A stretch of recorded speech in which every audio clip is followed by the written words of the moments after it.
گزارش ہے ایک مرتبہ سورہ الحمد اور 3 مرتبہ سورہ قل هو اللہ کی تلاوت فرما کر مرحومہ مغفورہ سیدہ زبیدہ خاتون کی روح کے ساتھ افوض امری الی اللہ ان اللہ بصیر بالعباد حسبنا اللہ ونعم الوکیل نعم المولا ونعم النصیر ولا حول ولا قوة الا باللہ العلی العظیم اعوذ باللہ السمیع العلیم من الشیطان اللعین اللعین الرجیم بسم اللہ الرحمن الرحیم الحمد للہ الذی جعلنا من المتمسکین بولایت علی ابن ابی طالب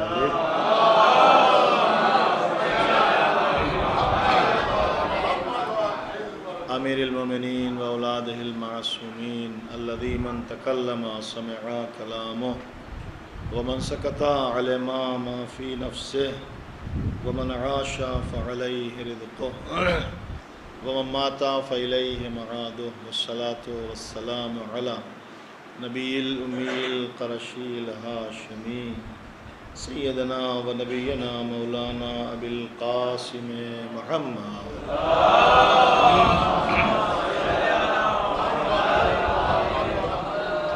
وآلہ اہل بیتہ الطیبین الطاہرین المعصومین المظلومین المنتخبین المنتجبین الذین اذھب اللہ عنہم الرجس وطہرہم تطہیرا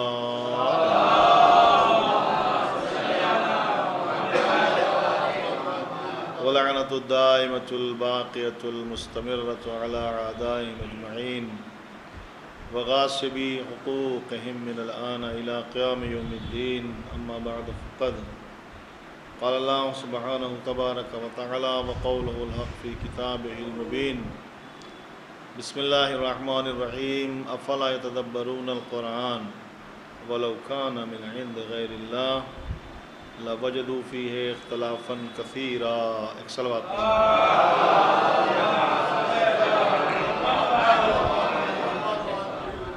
رسالہ ثواب کی اس وقت کی گفتگو کے لیے قرآن مجید کی جو آیت کریمہ جو تلاوت کرنے کا شرف حاصل کیا، اس آیت کریمہ کے انداز اور انداز بیان قرآن سے یہ ثابت ہو رہا ہے کہ یہ آیت کسی اعتراض کے جواب میں اللہ نے بیان فرمائی، اور کوئی اعتراض ہے جس کا جواب اللہ نے دیا، اور یہ ہمیشہ سے ہوتا رہا ہے کہ جب بھی نبی پر کوئی اعتراض ہوتا تھا تو اس کا جواب خداوند کریم دیتا ہے، اور یہ آیت بھی کسی اعتراض کے جواب میں آئی ہے۔ اور اس وقت کی ہماری گفتگو کا جو عنوان ہے، جو بات کریں گے ہم آپ سے تھوڑی دیر کے لیے، وہ عنوان ہے امید۔ ہمارا عنوان اس وقت کی گفتگو کا ہے امید۔ دنیا کا ہر انسان جب صبح کرتا ہے تو اس کے ذہن میں، اس کی فکر میں کوئی نہ کوئی امید ہوتی ہے، اور وہ اپنی امید ہی پر زندگی گزارتا ہے، اور جب شام ہوتی ہے تو پھر کوئی ایک امید ہوتی ہے، اور اگر امیدیں ٹوٹ جائیں تو پھر زندگی مشکل ہو جائے گی۔ ہر ایک شخص کی کوئی نہ کوئی ایک امید ہے، آج کے دن اگر وہ پوری نہ ہوئی تو پھر دوسری امید ہے کہ کل پوری ہوگی، اور یہ جو زندگی چل رہی ہے اس میں بہت ساری امیدیں ہیں۔ جو کچھ کرتا ہے وہ بھی، اور جو کچھ نہیں کر پاتا ہے وہ بھی کسی نہ کسی امید پر زندگی گزارتا ہے۔ ایک انسان ہے، صبح بچہ ہے، اٹھنے کے بعد اسکول گیا اور وہ محنت کر رہا ہے اس امید پہ کہ جب رزلٹ آئے گا تو کامیابی ملے گی۔ ایک بزنس مین جو ہے وہ صبح اٹھ کے دکان کھولتا ہے اور اپنے کام پہ جاتا ہے اس امید سے کہ شام کو ہمیں اس کا نفع ملے گا، فائدہ ہوگا۔ ایک کسان جو ہے وہ اپنے کھیت میں بیج ڈالتا ہے اور اس کے بعد گھر میں بیٹھتا ہے اور سوچتا ہے کہ ایک زمانہ آئے گا کہ فصل کاٹیں گے۔ یہ ہو گئی دنیا کی امید۔ اسی طرح سے ایک سجدہ کرنے والا یہ امید رکھتا ہے کہ یہ قبول ہوگا تو انعام ملے گا۔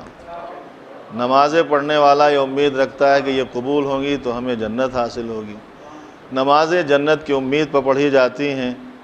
دوستی جو ایک دوسرے سے کرتے ہیں اس میں بھی یہ ہے کہ خداوند کریم نے حکم دیا ہے، اللہ نے فرمایا ہے، اور خدا کے حکم کے مطابق ہم ایک دوسرے سے دوستی کرتے ہیں۔ ہو گئی؟ شروع کریں؟ سارے لوگ ادھر ہی متوجہ ہیں، ہماری بات کہاں جائے گی؟ ایک اور صلوات پڑھ دے محمد۔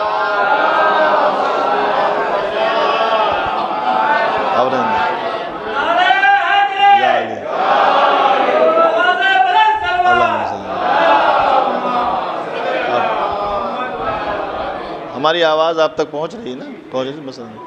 تو ہر ایک کی ایک امید ہے، دنیا کی اور آخرت کی ایک امید ہے، اور اگر ہم مسلمانوں کو اکٹھا کر کے پوچھیں کہ آپ کی سب سے بڑی امید کیا ہے، مسلمانوں کی سب سے بڑی امید کیا ہے، تو ہر مسلمان کی سب سے بڑی امید ہے شفاعت پیغمبر اسلام۔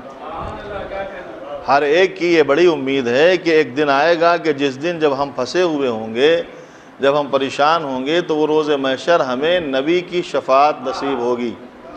ہر ایک کی امید ہے، ہر ایک کے دل میں یہ تمنا ہے کہ نبی کی شفاعت حاصل ہو، اور ہماری امید ہے کہ ہمیں ملے گی، اور امید اس بنیاد پہ ہے کہ نبی کی حدیث ہے کہ میں اپنی امت کی شفاعت کروں گا۔ نبی نے فرمایا ہے اور وعدہ کیا ہے، اور جو نبی نے وعدے کیے ہیں سب پورے کیے ہیں، اور یہ بھی وعدہ کیا ہے کہ میں اپنی امت کی شفاعت قیامت کے دن کروں گا، یہ نبی نے وعدہ کیا ہے۔ اس وعدے کی بنیاد پر دلوں میں یہ آرزو اور تمنا اور امید بندھی ہوئی ہے کہ جب ہم کبھی پھنسیں گے محشر میں تو نبی ہماری شفاعت فرمائیں گے۔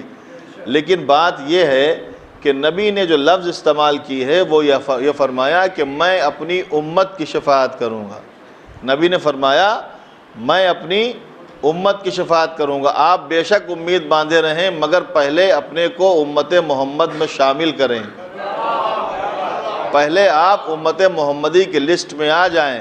اور اگر آپ نبی سے پوچھیں گے کہ یا رسول اللہ آپ کی امت میں کون شامل ہے، تو نبی سیدھا فرماتے ہیں دشمن زہرا امت نبی میں نہیں آتا، دشمن علی امت نبی میں نہیں آتا، دشمن حسن و حسین امت نبی میں نہیں آتا، امت محمد میں وہی آتا ہے جس کے دل میں ولایت محمد و آل محمد پائی جائے۔ صلوات پڑھ دے محمد و آل محمد۔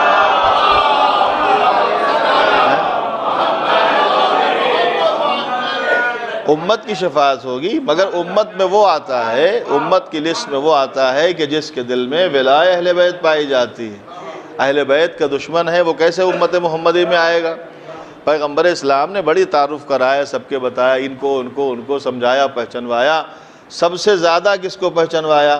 اللہ کے نبی کی جو ذمہ داری تھی وہ ایک ذمہ داری تھی کہ اللہ ہر طرح سے کسی نہ کسی عنوان سے ہر وقت امت کے سامنے خدا کو پہچنواتے رہیں، اور نبی نے ہر کوشش کر کے امت کو خدا پہچنوایا، اور خدا پہچنوانے کے لیے انہوں نے جو ذریعہ بنایا تھا وہ اہل بیت کو ذریعہ بنایا۔ اللہ کو پہچنوانے کے لیے کسی نہ کسی اہل بیت کی فرد میں سے کسی نہ کسی فرد کا چہرہ دکھاتے رہے۔ آپ دیکھیں جب ممبر پہ نبی آتے تھے اور ممبر جب سجا ہوا ہوتا تھا اور سامنے بیٹھے ہوئے اصحاب، اور میں جب اصحاب پہ آتا ہوں تو میرا دل میں گدگدی ہوتی ہے، اور میں کہتا ہوں بڑے پیارے اصحاب، اتنے پیارے اصحاب کہ امت آج تک اتنا پیار کرتی ہے کہ اگر وہ قاتل حسین بھی ہے تو اس کو بھی رضی اللہ کہتی ہے۔ اتنے پیارے اصحاب ہیں کہ امت آج تک فیصلہ نہ کر پائے کہ رضی اللہ کس کو کہا جائے اور لعنت اللہ کس کو کہا جائے۔ ایک جملہ اور کہہ دوں، اتنے پیارے اصحاب ہیں کہ ایک ہی میدان میں دو کھڑے ہیں اور لڑ رہے ہیں، ادھر بھی لڑنے والا ہے ادھر بھی لڑنے والا ہے، وہ بھی صحابی ہے یہ بھی صحابی ہے۔ امت آج تک فیصلہ نہ کر پائی صفین پہ حق پہ کون تھا اور نہ حق پہ کون تھا۔ جو حق پہ تھا وہ بھی کرم اللہ وجہہ ہے، اور جو ناحق تھا وہ بھی رضی اللہ عنہ ہے۔ یعنی اتنا پیار کرتے ہیں اصحاب سے امت والے، اتنا پیار کرتے ہیں اصحاب سے امت والے، اور ہم سے پوچھتے ہیں کہ آپ پیار نہیں کرتے؟ ہم نے کہا ہم پیار انہی سے کرتے ہیں جس سے نبی کرتے ہیں۔ ہم نے طریقہ وہی اپنایا ہے، نبی نے جس کو بلایا ہے اس کو بلاتے ہیں، نبی نے جس کو بھگایا ہے اسے ایک صلوات بھیجے محمد والے محمد۔ ان پیارے پیارے خوبصورت اصحاب کے سامنے پیغمبر اسلام نے کوئی راستہ ایسا اپنایا کہ جس میں اللہ کو پہچانوانے کے لیے کوئی بھی راستہ ایسا چھوڑا ہے کہ لوگ پہچان نہ سکیں۔ دیکھیے ہم آپ کو بتائیں، مسلمانوں نے نبی کی زندگی کو دو حصوں میں تقسیم کیا ہے، یہ بہت بڑا مسئلہ ہے۔ مسلمانوں نے نبی کی زندگی کو دو حصوں میں تقسیم کیا ہے۔ ایک زندگی کا حصہ ہے جو سرکاری ہوتا تھا، وحی کے مطابق ہوتا تھا، حکم الہی پہ ہوتا تھا، اور ایک نبی کی زندگی کا حصہ ہوتا تھا جو نجی زندگی ہوتی تھی، جیسے ہماری زندگی ہے، کھانا پینا رہنا سہنا۔ تو مسلمانوں نے دو حصوں میں تقسیم کر دیا کہ جب نبی مسجد میں ہوتے تھے تو سرکاری انداز سے ہوتے تھے، جب مسجد میں ہوتے تھے تو آن ڈیوٹی ہوتے تھے، اور جب گھر میں ہوتے تھے تو اپنی جیسے ہوتے تھے، بالکل عام آدمی ہوتے تھے۔ تو جو گھر کی باتیں ہیں ان کو اتنی اہمیت نہ دی جائے جتنی مسجد کی باتوں کو اہمیت دی جائے، آپ سمجھے؟ تو اب دو زندگی کے دو حصے ہیں، اگرچہ ہم نے اس کو دو جگہ نہیں بانٹا، کیونکہ ہم نے جب قرآن پڑھا تو قرآن نے کہا وما محمد الا رسول، محمد کو کچھ بھی نہ سمجھنا سوائے رسول کے، اگر وہ گھر میں ہوں تو بھی رسول ہیں، اگر وہ باہر ہوں تو بھی رسول ہیں، اگر وہ محراب میں ہوں تو بھی رسول ہیں، اگر وہ منبر پر ہوں تو بھی رسول ہیں، اگر وہ میدان میں ہوں تو بھی رسول ہیں، اگر چادر میں کسی کو جمع کر کے بیٹھے تو بھی رسول ہیں، اگر کسی کو کاندھے پر لے کے جا رہے ہیں تو بھی رسول ہیں، اگر کسی کو دبا رہے ہیں تو بھی رسول ہیں، اگر کسی کو اٹھا رہے ہیں تو بھی رسول ہیں۔ صلوات بھیج دے محمد و آل محمد۔ ہم نے تو قرآن سے سیکھا نا وما محمد اللہ رسول، محمد کچھ نہیں ہے سوائے رسول کے۔ اگرچہ اگر جب رشتہ جوڑا جائے تو کسی کے چچا، کسی کے بھائی بھی ہیں، کسی کے بھتیجے بھی ہیں، سمجھے کہ نہیں سمجھے؟ کسی کے بھتیجے ہیں کہ نہیں ہیں؟ اور جنہوں نے پالا ہے ان کے تو بھتیجے ہیں، علی مرتضیٰ کے بھائی ہیں، جناب زہرا کے جو ہے والد محترم ہیں، حسنین کے نانا ہیں، دیکھیں کیا ہے نا، کیا یہ بھی رشتے ہیں۔ لیکن قرآن کہتا ہے کہ ان رشتوں کو الگ رکھیں، جب بھی محمد کو دیکھو تو رسول کی نظر سے دیکھو۔ اب یہ نہ کہا جائے گا کہ ابو طالب محمد کے چچا ہیں، بلکہ یہ کہا جائے گا ابو طالب رسول کے چچا ہیں۔ اب یہ نہ کہا جائے گا کہ علی محمد کے بھائی ہیں، بلکہ یہ کہا جائے گا علی رسول کے بھائی ہیں۔ اب یہ نہ کہا جائے گا کہ حسنین محمد کے نواسے، بلکہ یہ کہا جائے گا حسنین رسول کے نواسے ہیں۔ تو سارے رشتے اللہ نے ختم کر دیے، ایک ہی رشتہ رکھا، وہ رسالت کا رشتہ ہے۔ جبکہ مسلمان کہتے ہیں نبی کی زندگی دو طرح کی ہے، ایک غیر سرکاری ہے جو ڈیوٹی پہ نہیں ہوتے تھے، اور ایک آن ڈیوٹی سرکاری زندگی ہے۔ لیکن مسئلہ یہ ہے کہ پیغمبر جانتے تھے حفظ ما تقدم کے تحت کہ کل مسلمان ہماری زندگی کو دو حصوں میں تقسیم کریں گے، گھر کی باتوں کو نگلیکٹ کریں گے کہ گھر کی باتیں ہیں، ان کو نہیں مانا جاتا۔ لہٰذا اللہ کے نبی نے جتنے بھی کام ایسے کیے ہیں جن کا تعلق اہل بیت سے ہے وہ سب مسجد میں کیے ہیں۔ نبی نے بچوں کو اٹھایا ہے مسجد میں، نبی نے ناقہ بن کے دکھایا ہے مسجد میں، نبی نے سجدے کو طول کیا ہے مسجد میں، نبی نے زہرا کی اگر تعظیم کی ہے تو مسجد میں کی ہے۔ لوگ جانے یہ نجی زندگی کا مسئلہ نہیں، سرکاری ڈیوٹی کا مسئلہ ہے۔ صلوات بھیج دے محمد و آل محمد۔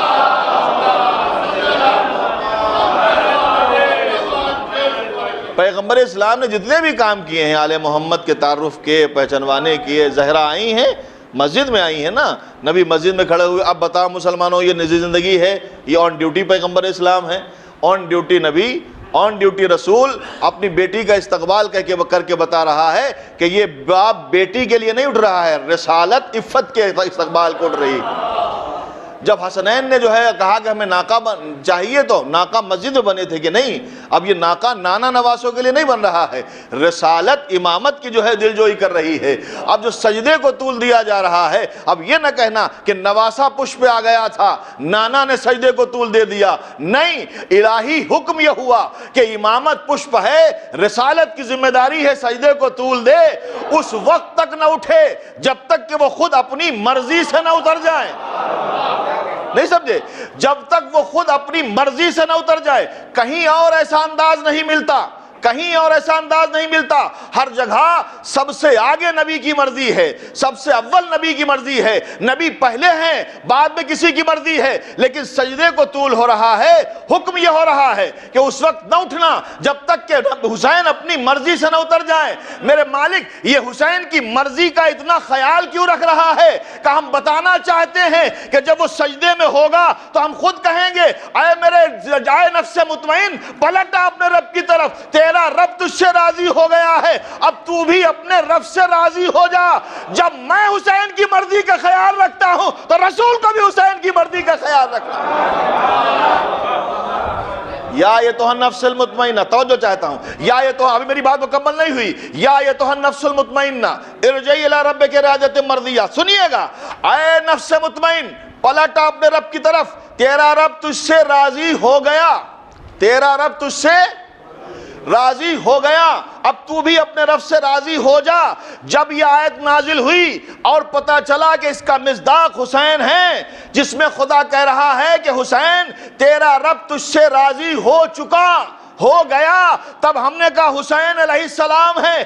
اسی لیے ہم نے کبھی حسین کو رضی اللہ نہ کہا، اس کی وجہ یہ ہے رضی اللہ اسے کہتے ہیں جس سے راضی ہونے کا امکان ہو، اور جس سے راضی ہو گیا وہ علیہ السلام ہوتا ہے۔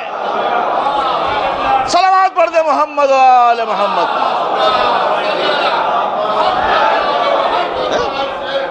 اب کیا کہتے ہیں؟ رضی اللہ کے معنی ہے کہ اللہ ان سے راضی ہو جائے۔ اسی لیے ہم حسین کو علیہ السلام کہتے ہیں کہ جہاں امید رضا ہو وہاں دعا کی جاتی ہے، اور جہاں اعلان رضا ہو چکا ہے وہ علیہ السلام ہے۔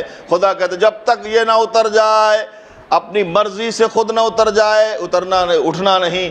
نبی سجدے کو طول دے رہے ہیں، ایک بار سبحان ربی العالی و بحمدہ، 2 بار، 3 بار، جب 3 4 بار 7 بار 5 بار ہوا تو آپ جانتے ہیں کہ مسجد میں کوئی ایک اکیلے پیغمبر تو نماز نہیں پڑھ رہے تھے، جماعت تھی نا، اور جماعت وہ بھی جو نبی پڑھا رہے ہیں، اور نبی نے کبھی ایسا کیا بھی نہیں۔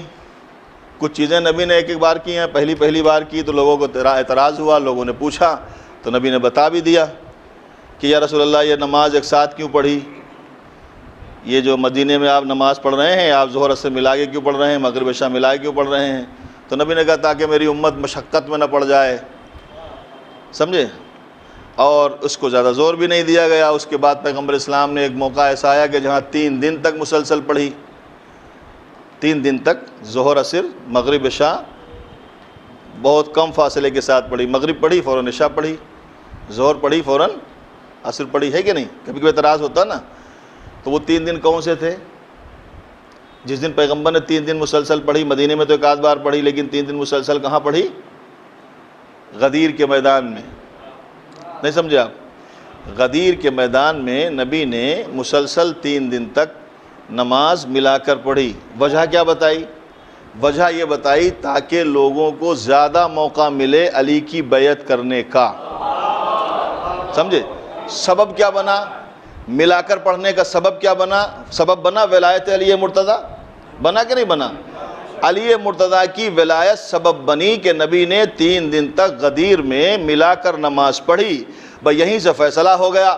وہ اس لیے نہیں پڑھتے کہ غدیر یاد نہ آنے پائے، ہم اس لیے نہیں چھوڑتے کہ غدیر بھولنے نہ پائے۔ صلوات بھیجو، یہی ہو گیا نا۔ سبب کیا بنا؟ سبب یہی بنا نا ولایت علی مرتضیٰ، کہ جو بیعت کا جو موقع ہے وہ کم نہ ہونے پائے۔ نبی تو ہم اس لیے پڑھتے ہیں کہ غدیر بھولنے نہ پائے، اب وہ اس لیے نہیں پڑھتے غدیر یاد نہ آنے پائے۔ یہ اپنی اپنی قسمت ہے، آپ یاد نہ کریں، ہم بھولیں گے نہیں، اور محشر میں فیصلہ ہو جائے گا، محشر میں فیصلہ ہوگا۔ میں نہیں کہتا ہوں، قرآن پڑھیں، قرآن کہتا ہے، پروردگار عالم کے نبی کہیں گے اللہ سے، پروردگار میری امت نے ھذا القرآن مہجورا، میری امت نے اس قرآن کو چھوڑ دیا تھا۔ ھذا اس میں اشارہ ہے، علماء بیٹھے ہیں، ھذا جیسے وہ دا بولتے ہیں انگلش میں، دا، یہ ھذا اس قرآن کو جب کسی کی طرف اشارہ کیا جائے تو ھذا کہا جاتا ہے۔ تو کیا وہاں قرآن کا نسخہ رکھا ہوگا؟ کیا محشر میں کوئی قرآن کا نسخہ رکھا ہوگا کہ جس کو نبی دیکھ کے کہیں گے کہ اس قرآن کو چھوڑ دیا تھا؟ کہیں نسخہ نہیں ہوگا۔ کہا تو پھر کیسے ھذا سمجھ میں آئے؟ یہ نبی جو فرما رہے ہیں کہ قیامت کے دن اللہ کے سامنے نبی کہیں گے، قرآن کہہ رہا ہے کہ پروردگار عالم ھذا القرآن مہجورا، ہماری امت نے سب کچھ مانا مگر اس قرآن کو چھوڑ دیا، تو یہ ھذا سمجھ میں کہاں سے آئے؟ تو کہا پھر چلو غدیر، ایک ھذا سے دوسرا ھذا سمجھو، من کنت مولا فھذا علی۔ صلوات پڑھ دے محمد و آل محمد۔ من کنت، وہاں ایک ھذا سے دوسرا ھذا سمجھے۔ تو پیغمبر اسلام نماز پڑھ رہے ہیں، نماز کی حالت میں ہیں، رکوع نہیں سجدے کی حالت میں ہیں، جو سب سے بڑا رکن ہے، نماز کا سب سے بڑا رکن سجدہ ہے۔ کیوں ہے؟ کیونکہ سجدے میں پوری انسانیت جھکتی ہے، ساری انسانیت پوری سر میں ہوتی ہے، سر سجدے میں جھکتا ہے۔ اگرچہ خالی سر جھکانے سے سجدہ نہیں ہوتا، سر جھکانے سے سجدہ ہوتا ہے، معتبر ہی نہیں اس طرح کا سجدہ کوئی، دل جہاں کہہ دے وہاں ٹیک دے ماتھا، کوئی کہیں بھی ماتھا ٹیکا جا سکتا ہے۔ تو ماتھا تو لوگ بہت سی جگہ ٹیکتے ہیں، لیکن سجدہ کسے کہتے ہیں؟ سجدہ سر کے جھک جانے کا صرف نام نہیں ہے، سجدہ ہے دو چیزوں کا جھکنا، نیت کے ساتھ سر کا جھکنا۔ جب تک نیت نہیں ہے تو سجدے کا ایک ٹھوکر لگی جھک گئے، کہیں ایسے بیٹھے بیٹھے اٹھتے اٹھتے گر پڑے تو سجدہ تھوڑے کہیں گے اسے۔ سجدہ کب ہوگا؟ جب ارادے کے ساتھ ہو، جب نیت کے ساتھ ہو۔ نیت کے ساتھ خاک پر پیشانی کے رکھنے کا نام سجدہ ہے۔ اب ہم نے پوچھا پروردگار سجدہ تو کریں گے لیکن اب تو کہتا ہے اینما تکونوا فثم وجہ اللہ، جدھر چاہو کھڑے ہو جاؤ اللہ موجود ہے، تو کدھر سجدہ کرے؟ تو اس نے کہا سب طرف سجدہ نہیں ہو سکتا، ہم تمہیں ڈائریکشن دیتے ہیں، ایک ڈائریکشن ہے جدھر سجدہ ہوگا۔ کہ ڈائریکشن کیا ہے؟ کہ ڈائریکشن ہمارا گھر ہے جس کو بیت اللہ کہتے ہیں، قبلہ ہے مسلمانوں کا، قبلہ ہے کہ نہیں؟ جس میں کوئی اختلاف ہی نہیں ہے، قبلہ ہے مسلمانوں کا، کہ اس طرف سر جھکاؤ، یہاں بیت اللہ کی طرف ڈائریکشن ہے سر جھکاؤ۔ سر کیسے جھکاؤ؟ ارادے کے ساتھ، نیت کے ساتھ۔ جب تک نیت نہیں ہوگی تو آپ لاکھ سر جھکاتے رہیں سجدہ نہیں ہوگا، آپ چاہے قبلے کی طرف بھی جھکائیں تب بھی نہیں ہوگا۔ تو اس کا مطلب ہوا سجدے میں دو چیزیں جھکتی ہیں، ایک سر جھکتا ہے، دوسرا دل جھکتا ہے۔ سر بھی جھکتا ہے سجدے میں، دل بھی جھکتا ہے سجدے میں۔ اگر سر جھکے دل نہ جھکے تو سجدہ نہیں، دل جھکے سر نہ جھکے تو سجدہ نہیں۔ جب سر جھکے تو دل بھی جھکے۔ اب میرے مالک ڈائریکشن تو نے بتایا مگر سر جھکانے کا ڈائریکشن بتایا، اب یہ بھی تو بتا دے دل کدھر جھکائیں۔ ڈائریکشن نے بتایا سجدے کا مگر سر جھکانے کا ڈائریکشن قبلہ ہے، اب دل جھکانے کا ڈائریکشن کیا ہے؟ کہ سیدھی سیدھی بات ہے، سر جھکے بیت کی طرف، دل جھکے اہل بیت کی طرف، تب سجدہ ہو۔ اب سمجھے کہ نہیں سمجھے؟ اب کوئی کہے کہ غیر اللہ کا خیال دل میں آ جانے سے سجدہ باطل ہو جاتا ہے، نماز غیر اللہ کے خیال سے باطل ہو جاتی ہے۔ اگر باطل ہو جاتی تو پھر نبی کی نماز پر کیا قلم اٹھائیں گے بھائی؟ پیغمبر سجدے میں سر رکھے ہوئے کہتے ہیں سبحان ربی الاعلیٰ و بحمدہ، حسین اترے کہ نہیں؟ زبان سبحان ربی الاعلیٰ و بحمدہ کہہ رہی ہے، ارادہ اور دل سوچ رہا ہے حسین اترے کہ نہیں۔ دل میں حسین ہے، زبان پر خدا کا ذکر ہے۔ تو آپ بتائیں کوئی کہہ سکتا؟ اچھا یہ بات ہم اس لیے کہہ رہے ہیں کہ جب کبھی پیغمبر اسلام، ایک مرتبہ ایسا بھی ہوا جو مسلمانوں نے دیکھا ہے، وہی اصحاب جو بیٹھے ہوئے تھے کہ نبی جو ہے ممبر پر بیٹھے ہوئے ہیں اور حسین ابن علی جب آ گئے ہیں اور ان کو لے جا کر پہنچ گئے ممبر پر، اور وہ خطبہ جو دے رہے تھے وہ خطبہ کنٹینیو نہیں کیا، جہاں سے چھوڑا تھا وہیں سے آگے نہیں بڑھایا، بلکہ اب خطبے کو چھوڑ کر حسین کا ذکر کرنے لگے۔ تو اب کوئی پوچھے گا نا یا رسول اللہ آپ اللہ کا نام لے رہے تھے، قرآن پڑھ رہے تھے، حدیث اللہ کا کلام سنا رہے تھے، یہ بیچ میں حسین کہاں سے آ گئے؟ تو نبی کہیں گے میاں تمہیں پتہ نہیں ہے، قرآن پڑھو تو بھی وہی ثواب ہے، حسین کا ذکر کرو تب بھی وہی ثواب ہے۔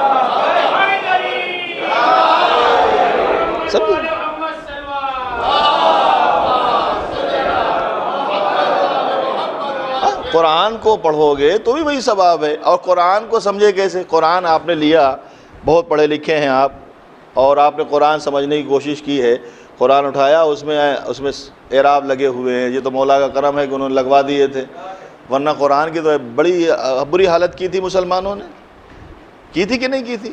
پہلی بار زید بن ثابت نے جمع کیا تھا، اس کے بعد اس زید بن ثابت کے جمع کیے ہوئے قرآن کو جلا دیا گیا۔ اب مجھے بتائیں اس کو آپ کہتے ہیں کہ وہ خلیفہ رسول ہے کہ جس نے اللہ کا کلام قرآن کو جلا دیا؟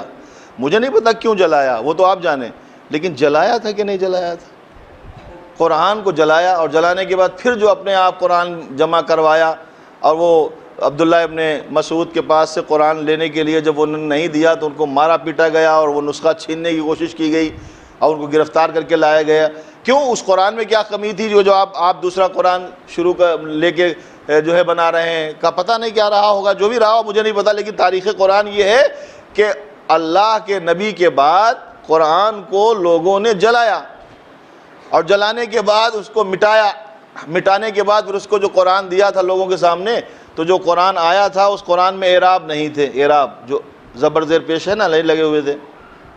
خلیفہ نے دیکھا، کہا بہت ساری غلطیاں ہیں، چھوڑو جانے دو، لوگ پڑھیں گے خود ہی صحیح کر لیں گے۔ آپ سمجھے؟ اس قرآن میں بہت ساری غلطیاں ہیں، عرب پڑھیں گے خود ہی سے۔ عرب آج تک خود صحیح ہوئے؟ جیسے تھے ویسے ہی ہیں، جیسے تھے عرب ویسے ہی ہیں۔ میں آپ کو بتاؤں پیغمبر اسلام کے زمانے میں جیسے عرب تھے آج بھی ویسے ہی ہیں، وہی انداز ہے ان کا۔ اور وہ کہتے ہیں غیر اللہ سے نہیں مانگنا، مانگتے تو ہمیشہ غیر اللہ سے ہیں، ہمیشہ کہتے ہیں نہ کسی کو مانو نہ کسی سے مانگو، لیکن مانتے مانگتے تو آج خود بھی غیر اللہ سے ہیں۔ کل جو جنگ احد میں آئے تھے لڑنے کے لیے عرب، تو کیا کیا تھا انہوں نے جو ہے ایک کام کیا تھا کہ وہ اپنے ساتھ ایک بت کو اٹھا کے لائے تھے۔ ان کے جو بت تھے لات، عزا، حبل، ملات، لات، منات اور حبل جو تھے یہ میل تھے، ان میں ایک عزا تھی جو دیوی تھی، یہ کامیابی دلانے والی دیوی تھی۔ تو جب وہ بدر سے مار کھا کے گئے تو انہوں نے کہا کہ بھئی کام کرو، ایسا کام نہیں چلے گا، منت ونت ماننے سے کچھ نہیں ہوگا، یہ ہم اپنی کامیابی والی دیوی کیری کر کے لے چلتے۔ اس کو اٹھایا، اٹھانے کے بعد لا کے جنگ احد کے میدان میں جو ہے میدان احد میں لا کے رکھ دیا، اور رکھنے کے بعد کہا پکار کے کہو مسلمانوں سے ان لنا عزا ولا عزا لکم، ہمارے پاس عزا ہے تمہارے پاس عزا نہیں ہے۔ مسلمانوں کو چلا کے جب پکار کے کہا انہوں نے کہ ہمارے پاس عزا ہے تمہارے پاس عزا، ان لنا عزا ولا عزا لکم، تو جو لوگ پہلے عزا کا چڑھاوا کھا چکے تھے، آپ سمجھے نہیں، عزا کا چڑھاوا کھا کر مسلمان ہونے والے بچے اور ہوتے ہیں، اور حسین کے تبرک پر پلنے والے بچے اور ہوتے ہیں۔ ایک صلوات بھیج دے محمد و آل محمد۔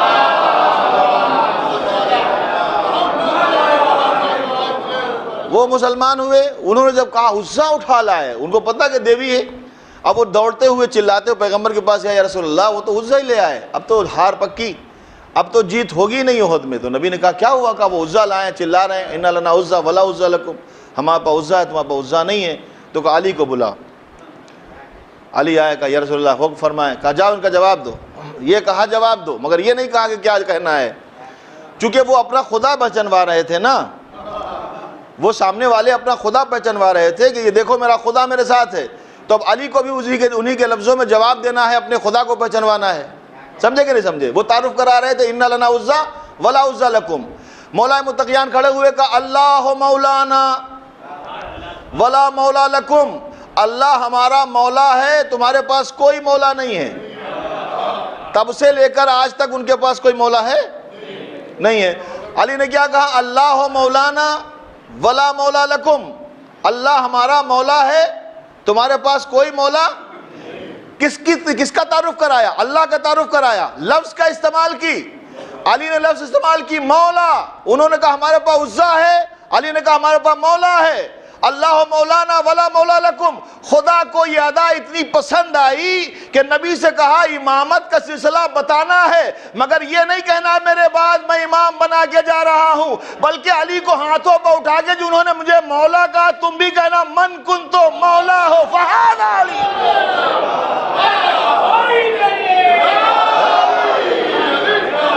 انہوں نے میرا تعارف مولا سے کرایا، تمہیں مولا کہنا۔ تو چلا کے کہا کہ اللہ مولانا ولا مولا لکم، ہمارے پاس مولا، اللہ ہمارا مولا ہے تمہارے پاس مولا نہیں ہے۔ عرب کا مزاج بدلا نہیں ہے، کل بھی وہی تھے آج بھی وہی ہیں۔ امامے اتر گئے، بس اتنے فرق ہے، امامے اتر گئے دوپٹے آ گئے، امامے اتر گئے، کل عرب کی شان تھی امامہ، آج عرب کی شان ہے دوپٹہ۔ اب مجھے نہیں پتا منہ چھپائے کیوں گھوم رہے ہیں۔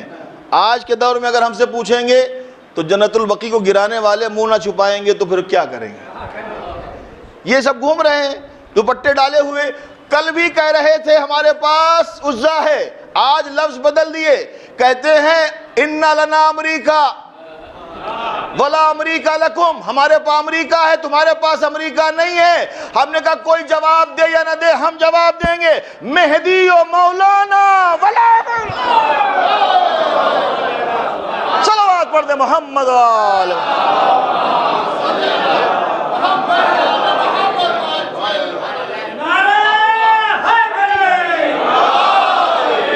مزاج بدلا نہیں، وہی مزاج ہے، اسی طرح سے مزاج ہے، اسی انداز میں آج بھی ہے، وہاں بھی ویسے ہی تھے۔ پیغمبر اسلام کہہ رہے سبحان ربی العالی و بحمدہ، حسین اترے کہ نہیں، سبحان ربی العالی و بحمدہ، حسین اترے کہ نہیں، ارادہ یہی تھا، سوچ یہی رہے تھے۔ اچھا جو پیچھے مجمع تھا، جو پیچھے تھے نماز پڑھنے والے، ان کا کیا ارادہ تھا؟ وہ کیا کر رہے تھے؟ وہ کیا دیکھ رہے تھے؟ وہ جو دیکھ رہے تھے کہ پیغمبر اتنا طولانی سجدہ کیوں کر رہے، کیا ہو گیا؟ تو لامحالہ یہ فطرتاً جو ہے، اور پھر ایسے نمازی تھے، تاریخ پڑھیں گے نا، اتنے پکے نمازی تھے کہ رکوع میں پیچھے دیکھا کرتے تھے، پیچھے والے سب سے پیچھے والی صف میں کھڑے ہوتے تھے اور پیچھے دیکھا کرتے تھے. بعد میں پتہ چلا پیچھے کیوں دیکھتے تھے, کہ پیچھے عورتوں کی صف ہوتی تھی. ایک صلوات بھیجے محمد والے محمد. اب یہ اتنے پیارے صاحب ہیں, کہاں کہ اتنے پیارے صاحب ہیں کہ ان کو جو ہے امت اتنا پیار کرتی ہے کہ بیچارے پریشان ہیں کہ رضی اللہ کس کو کہیں, لعنت اللہ کس کو کہیں. ہم نے کہا اہل بیت کے راستے پہ آ جاؤ, خود رضی اللہ لعنت اللہ چھٹ جائیں گے. نبی خود فرما گئے ہیں کہ جس سے فاطمہ راضی وہ رضی اللہ ہے, اور جس سے فاطمہ ناراض ہے وہ لعنت اللہ ہے. آپ خود آ جائیے نا, پھر معیار بنا لیجئے. یہ بیٹھے ہوئے ہیں اور دیکھا انہوں نے پیغمبر نے طولانی کر دیا سجدہ, اٹھے, اٹھنے کے بعد دیکھا, اور دیکھا تو کسے دیکھا, سجدے سے اٹھے. اچھا جماعت میں 3 سجدے جائز اسی لیے ہیں کہ اگر دھوکے سے اٹھ جائیں تو پھر سجدے میں چلے جائیں اگر امام نہ اٹھا ہو. اٹھے اور اٹھنے کے بعد دیکھا, اور دیکھنے کے بعد پھر سجدے میں گئے. دیکھا تو کس کو دیکھا, پیغمبر کی پشت پہ حسین ہے, تو کہا ارے باپ رے باپ حسین, ارے باپ رے باپ حسین, تو پھر سجدے میں چلے گئے. تو اب ان کے دماغ میں حسین ہے کہ نہیں ہے؟ قلم میں طاقت ہے تو لکھو سب کی نماز باطل ہو گئی. اگر لکھو تو سب کی نماز باطل ہوئی. کسی نے کہا باطل ہوئی نہیں, پریشان ہے. میں کہا کیوں؟ اس لیے کہ حسین, آپ نے قرآن پڑھ لیا, قرآن پہ حدیثیں, قرآن پہ جو ہے اعراب لگائے گئے. پیغمبر مولا متقیان نے جو اب کے زمانے میں جب انہوں نے کہا کہ چلو ٹھیک ہے رہنے تو قرآن ایسے ہی, لوگ صحیح کر لیں گے, غلط پڑھتے تھے, تو پیغمبر مولا متقیان کی خدمت میں ان کے صحابی آئے, ابو الاسود دوئلی کہنے لگے مولا جو ہے وہ قرآن غلط پڑھتے ہیں مسلمان. کہا تو کیا کریں؟ کہا اعراب لگا دو. مولا نے حکم دیا, انہوں نے اعراب لگا دیا. جو اعراب لگا ہوا قرآن ہے گھر میں, یہ علی کے حکم پر لگائے ہوئے اعراب ہیں. اب نہ کہنا کہ یہ بیاض فلاں ہے, یہ بیاض فلاں نہیں ہے. ابو الاسود دوئلی نے مولا کے کہنے پر اعراب لگایا. اگر اعراب والا قرآن آپ کے گھر میں ہے تو اسی لیے ہم اس کو مانتے چونکہ علی نے اس کی تصدیق فرمائی. اور قرآن آپ کھولیے, اسے کھولنے کے بعد آپ پڑھیے. بہت عربی جانتے ہوں, بہت تفسیریں پڑھی ہوئی ہوں, قرآن سمجھ میں آئے گا. چونکہ آیت آپ پڑھ لے جائیں گے, سورہ آپ پڑھ لے جائیں گے, مگر انداز بیان کہاں سے لائیں گے؟ انداز بیان تو نہیں پتہ ہے. بیان کے انداز سے مطلب نکلتا ہے. لہجہ جب تک نہ پتہ ہو, اللہ کا لہجہ کیسے پتہ چلے کہ کس لہجے میں اس نے کون سی آیت بھیجی ہے, کس لہجے میں کون سا سورہ بھیجا ہے؟ تو جب تک لہجہ نہ معلوم ہو اس وقت تک تفسیر قرآن کیسے ہوگی؟ کسی بھی بات کا لہجہ پتہ چلے تو پھر سمجھ میں آتا ہے کہ یہ بات کس انداز میں کہی گئی. ایک آدمی کی تعریف کی جا رہی, آپ بڑے عالم ہیں, تو یہ تعریف ہو گئی آپ بڑے عالم ہیں. تھوڑا کھینچ دیا تو بڑے عالم سے چھوٹے ہو گئے. روکو مت جانے دو, روکو پہ ٹھہر گئے تو مت جانے دو مطلب روک لو, روکو مت جانے دو, ہے کہ نہیں؟ تو لہجہ بدلا معنی بدلے. قرآن پڑھیے, سمجھیے, تفسیر سمجھیے, مگر کیسے؟ جب تک لہجہ نہ سمجھ میں آئے تو قرآن سمجھ میں نہیں آئے گا. تیروں کے مسلح پر جو سجدہ نہیں ملتا, کوئی دنیا کو عبادت کا سلیقہ نہیں ملتا, شبیر جو نیزے پر تلاوت نہیں کرتے, قرآن کی آیات کو لہجہ نہیں ملتا. صلوات پڑھ دے مل کر محمد و آل محمد. ارے باپ رے باپ حسین. تو حسین کا تذکرہ اللہ کے تذکرے کے ساتھ ساتھ, اب پیغمبر اسلام سجدے میں ہیں, یہ اٹھے ارے باپ رے باپ حسین, پھر سجدے میں چلے گئے. اب ان سے پوچھئے کہ دوسرا سجدہ کس کا کیا؟ اب دوسرا سجدہ کس کا ہے؟ ذہن میں کون ہے, فکر میں کون ہے؟ فکر میں حسین ہے. تو لکھیں نماز باطل ہو گئی. تو اس کا مطلب یہ ہے کہ خدا کا ذکر, حسین کا تذکرہ, قرآن کی آیتیں, یہ سب جب ڈسکس کی جاتی ہے تو جو ثواب آیات قرآن کی تلاوت میں ہے وہی ثواب یا حسین کہنے میں بھی ہوتا ہے. اسی وجہ سے پیغمبر اسلام نے فرمایا اذکروا امواتکم بالخیر, اپنے مرنے والوں کو خیر سے یاد کرو. اب چونکہ دامن وقت میں گنجائش نہیں کہ میں خیر کی جو ہے تفسیر کروں, بس اس کے اتنا سمجھ لیجئے, خیر پیغمبر اسلام نے جو بیان کیا ہے 2 چیزوں کا نام ہے, ایک اہل بیت اور دوسرے قرآن, جس کو چھوڑ کر نبی گئے ہیں. انی تارک فیکم الثقلین کتاب اللہ و عطرتی, میں اللہ کی کتاب اور اپنی عطرت چھوڑ رہا ہوں, یہی دونوں خیر ہیں. اسی لیے جب ہمارا مرنے والا دنیا سے جاتا ہے تو دونوں سے یاد کرتے ہیں, تلاوت کر کے قرآن بھی پڑھتے ہیں اور ذکر اہل بیت کہہ کے اہل بیت کا تذکرہ بھی کرتے ہیں, تاکہ اس کو خیر سے یاد کیا جائے. جب جانے والا جاتا ہے اور پروردگار عالم کی بارگاہ کی طرف جب سفر کرتا ہے تو یہ مسافر ہم سے پہلے گیا۔ مولا نے فرمایا انتم لنا فرتن سابق، تم لوگ ہم سے پہلے جانے والے ہو، تمہارے پیچھے پیچھے ہم بھی آنے والے۔ بس بات ہوئی تھی کہ امید ہر ایک انسان کو ہے کہ محشر میں شفاعت ہوگی، لیکن جناب سیدہ کہتی ہیں کہ اگر میرے بیٹے کے غم میں رونے والا آتا ہے تو میں وعدہ کرتی ہوں کہ میں اس کی شفاعت کروں گا۔ پیغمبر اسلام نے فرمایا ہے، چونکہ امام حسین سے وعدہ ہے کہ میرے لال جو تم پہ روئے گا اس کی میں محشر میں شفاعت کروں گا۔ تو ایک امید یہ بھی ہے کہ حسین پہ ماتم کرنے والا، حسین پہ رونے والا، چاہے وہ مرد جانے والا ہو چاہے وہ جانے والی عورت ہو، ایک محترمہ ایک مومنہ کے سارے ثواب کی مجلس ہے۔ آ گئے بچوں کو آپ پرسہ دینے کے لیے، ہونا یہی چاہیے کہ جب کوئی دنیا سے جائے تو اس کو پرسہ دیا جائے، مگر افسوس فاطمہ پرسے کے لیے بیٹھی رہی، گھر میں فرش ازاں بچھائے تھی، بابا کا پرسہ دینے کوئی نہیں آیا۔ حسنین اپنی ماں کے غم میں رو رہے ہیں، سر پہ ہاتھ رکھنے والے علی کے علاوہ کوئی نہیں آیا۔ مدینے سے نہ کوئی مرد آیا، مدینے سے نہ کوئی عورت آئی۔ عزیزان محترم، میں تو یہ کہوں گا جب میں نے وہ تاریخ پڑھی، بعض لوگ جو ہے کہتے ہیں، اکثر جو ہے مسلمان کہتے ہیں یہ کیسے ہو سکتا ہے کہ نبی کے بعد نبی کے اصحاب نبی کی بیٹی پہ اتنا ظلم کریں۔ ہم نے کہا بالکل نہیں ہو سکتا، مگر نہیں ہو سکتا لیکن ہوا ہے ایسا۔ فاطمہ دربار میں کھڑی تھیں اور یہ کہہ رہی تھی میرے بابا مجھے دے کے گئے تھے، یہ حق میرا ہے، یہ میرے بابا نے مجھے لکھ کے دیا تھا، اس لکھی ہوئی تحریر کو پھاڑ دیا گیا۔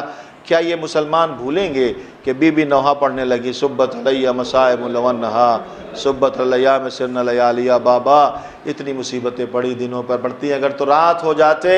پوچھا جائے مولا متقیان نے فاطمہ سب سے زیادہ تکلیف کہاں ہوئی؟ تو زہرا نے کہا سب سے بڑی تکلیف جب ہوئی جب ہمیں گھنٹوں دربار میں کھڑا کیا۔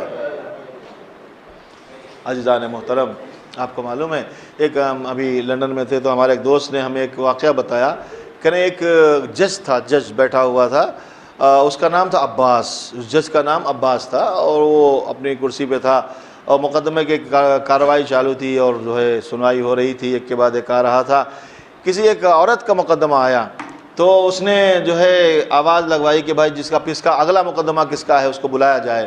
تو جو آواز لگانے والا اس نے کہا زینب حاضر ہو۔ جیسے یہ کہا تو وہ کرسی سے کھڑا ہو گیا، کہ یہ مقدمہ مجھے نہیں لڑنا ہے، اس بیوی کو نہ بلانا، میں اپنی کرسی پہ نہیں رہ سکتا، بلا میرا نام عباس ہے، میرے سامنے زینب آئے چاہے وہ کسی زمانے کی زینب ہو۔ عزیزان محترم، لیکن فاطمہ دربار میں گھنٹوں کھڑی تھی، علی میرا حق چھین لیا گیا۔ جب گئی تھی تو اپنے بابا کا ماما گلے میں تھا، پیروں میں بابا کی جوتیاں تھی، ہاتھ میں بابا کا عصا تھا۔ گئی تھی بی بی یہ کیوں لے جا رہی تاکہ لوگوں کو کم سے کم عصا دیکھ کر رسول یاد آ جائے، لیکن جب گئی تھی تو اپنے پیروں سے چلتی ہوئی گئی۔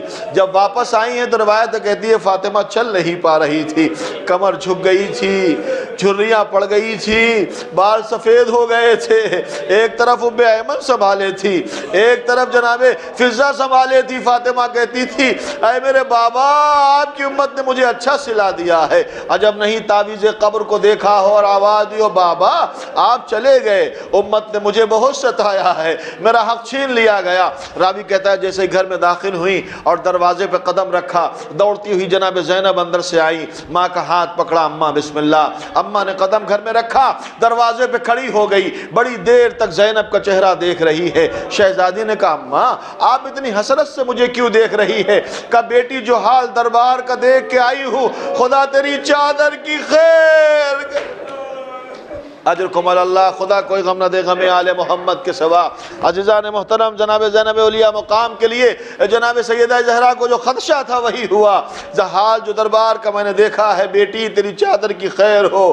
زہرا نوحہ پڑھتے پڑھتے دنیا سے چلی گئی، اور وہ فاطمہ کی جو خدشہ تھا زہرا کو وہی ہوا۔ روایت کہتی ہے کہ جب بی بی کو دربار میں لے جایا گیا تو جناب سیدہ کے سر پر ردا تھی، ساتھ میں حسن و حسین تھے، مگر جب زینب گئی ہے تو سر پر ردا نہیں ہے، حسن و حسین نہیں بلکہ ایک بیمار ہے جو ہاتھوں میں ہتھکڑیاں پہنے ہوئے ہے، پیروں میں بیڑیاں پہنے ہوئے ہے، گلے میں توکے خاردار ہے، ساتھ میں کچھ اور بیویاں ہیں۔ جب یہ قافلہ دربار میں لے جایا جا رہا تھا تو شہزادی نے کہا یا شمر ابن ذیل جوشن سے کہا ہے شمر ملعون میں چلنے کو تیار ہوں لیکن مجھے کچھ ردائیں لا دے، میں نے سنا ہے کہ دربار کی شیشہ بندی ہوئی ہے، شیشہ بندی بلندی کا مطلب سمجھتے ہیں؟ آپ جہاں پہ بھی کھڑے ہو ہر طرف سے دکھائی دیتے ہیں، ہر اینگل سے نظر آئیں گے۔ کہا تو مجھے چادر لا دے تاکہ میں علی کی بیٹی اپنے بدن کو اس چادر میں لپیٹ کے پھر جاؤں۔ اس نے کہا نہیں، اسی طرح جانا ہوگا۔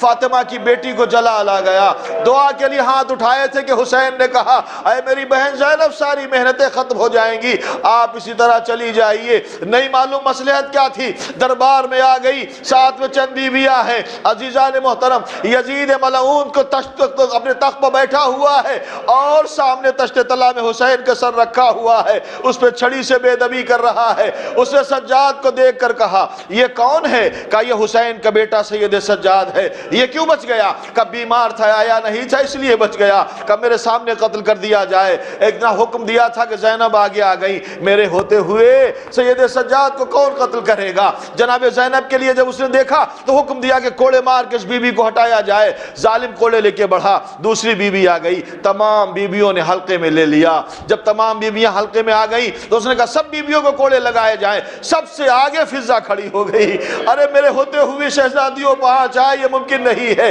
اس ظالم نے کہا اس کو بھی کوڑے مارے جائیں، اس حبشی کنیز کو کوڑے مارے جائیں۔ وہ ظالم کوڑے لے کے جب بڑھائی تھا تو فضا نے دیکھا چند کرسی نشین بیٹھے ہوئے ہیں، جو یزید کے خاصم خاص ہے، وہ حبشی ہے۔ کہا حبشیوں تمہیں کیا ہو گیا؟ تمہاری غیرت کیسے گوارا کر رہی ہے کہ تمہاری شہزادی کو سر دربار جو ہے ذلیل کیا جا رہا ہے؟ انہوں نے کہا بی بی کیسی باتیں کرتی ہو؟ ارے کہاں میری شہزادی، کہاں یزید کا دربار؟ میری شہزادی تو سیدہ کے گھر میں رہتی ہے، میری شہزادی تو فاطمہ کی کنیز ہے۔ جناب فضا نے آواز دی ارے حبشیوں میں ہی وہ فضا ہوں، ارے جسے تم شہزادی کہتے ہو۔ اتنا سننا تھا کہ انہوں نے تلواریں علم کر لی، یزید شبر کو روک لے ورنہ خون کی ندیاں بہ جائیں گی۔ یہ عالم جو دیکھا تو فاطمہ کی بیٹی کا دل بھر آیا، ابھی تک بابا کو یاد نہ کیا تھا، اب زمین پر بیٹھ گئی بابا۔ ارے آئے دیکھیے، آئیے، فضا کے بچانے والے بہت سارے ہیں لیکن آپ کی بیٹی کو بچانے والا کوئی نہیں۔ کربلا سے کوفہ سے شام تک لائے ہیں، کشا بکشا پھرا کے لائے ہیں۔ اے میرے بابا، میں نے آپ کو مدد کے لیے وَسَيَعْلَمُ الَّذِينَ ظَلَمُوا أَيَّ مُنْقَلَبٍ يَنْقَلِبُونَ إِنَّا لِلَّهِ وَإِنَّا إِلَيْهِ راجعون۔ الہی میں حق زہرا وابیہا وبالہ وبنیہا، پروردگار چہردہ معصوم خسر ممدانہ کا واسطہ ہماری اس مختصر سزا کو قبول فرما، حاضرین مجلس بان مجلس تمناؤں کو پورا فرما، جس مرحومہ کے ساتھ ثواب کی مجلس سے اس کے درجات کو بلند فرما، اس مجلس کی گلفظ کا ثواب اس کی روح کو پروردگار ایصال فرما، اس کے پسماندگان کو صبر جمیل عطا فرما۔ جو مرحومین دنیا سے جا چکے ہیں مومن و مومنات میں سے، ان سب کی پروردگار مغفرت فرما، جو زندہ ہیں جہاں جہاں بھی ہیں ان کو پروردگار سلامت فرما، ہر بلاہائے زمینی آسمانی دنیاوی اخروی سے محفوظ فرما۔ پروردگار دنیا کے حالات ہیں، ان حالات سے ہم سب کو بچانے کے لیے ہمارے زمانے کو امام کو اذن ظہور عنایت فرما، ہمیں ان کے اعوان و انصار میں شامل ہونے کی سعادت نصیب فرما، بے روزگاروں کو روزگار، بے گھروں کو گھر، بے اولاد کو اولاد صالح عنایت فرما، حسین کے ماتمداروں کو تمام بلاؤں سے محفوظ فرما۔ ربنا تقبل منا انکا انت السمیع العلیم۔ پھر گزارش ہے ایک مرتبہ سورہ الحمد 3 مرتبہ سورہ قل هو اللہ کی طرح فرما کر مرحومہ مغفورہ سیدہ زبیدہ خاتون بنت گل حسن صاحب کی روح کے ساتھ ثواب فرمائے۔ السلام علیکم ائمة الہدی ورحمة الله وبركاته۔ استودعكم الله وأقرأ عليكم السلام۔ آمنا بالله وبالرسول وبما جئتم به ودللتم عليه، اللهم فاكتبنا مع الشاهدين۔ اللهم صل على محمد وآل محمد، اللهم صل على محمد وآل محمد محمد